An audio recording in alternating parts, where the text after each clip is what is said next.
लोकशाहीचा बुलंद आवाज, रिपब्लिकन वार्ता महाराष्ट्र। वैजापूर पोलीस व छत्रपती संभाजीनगर जिल्हा ग्रामीण पोलिसांनी संयुक्त कारवाई करत अमरावतीवरून मुंबईकडे जाणारा 83 लाख रुपयांचा गुटखा भरलेला आयशर पकडलाय।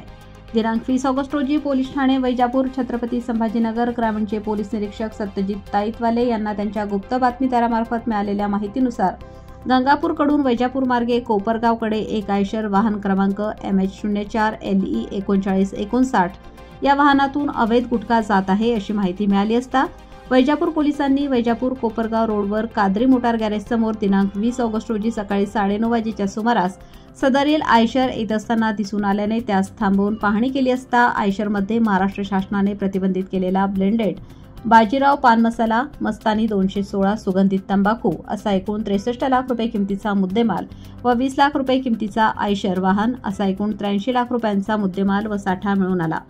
आयशर गाडी चालकाला नावगाव विचारले असता त्याने त्याचे नाव श्रीमान छोटेलाल प्रसाद गोंड, गाव पकडी, पोस्ट फेफाणा, तालुका जिल्हा बलिया, उत्तर प्रदेश तसेच सदरचा गुटखा हा अमरावतीवरून मुंबईकडे घेऊन जात असल्याचे सांगितले।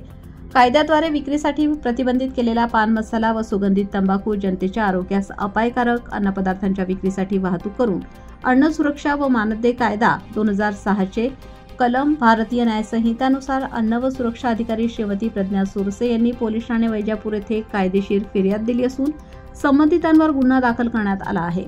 सदरची कामगिरी जिल्हा ग्रामीण पोलीस अधीक्षक doctor Vinaykumar Rathod, upper police अधीक्षक श्रीमती अन्नपूर्णा सिंह, वैजापूर उपविभागाचे उपविभागीय पोलीस अधिकारी भागवत फुंदे यांच्या मार्गदर्शनाखाली वैजापूर पोलीस ठाण्याचे पोलीस निरीक्षक सत्यजित ताईतवाले, पोलीस उपनिरीक्षक युवराज पाडळे, पोलीस उपनिरीक्षक RR जाधव, अमोल राजळे, योगेश साल्टे, कुलदीप नरवडे, प्रशांत गीते, अजित नाचन, सचिन रत्नबारके यांनी केले आहे। रिपब्लिकन वार्ता महाराष्ट्र वृत्तवाहिनीसाठी औरंगाबाद मराठवाडा उपसंपादक अकबर शहा।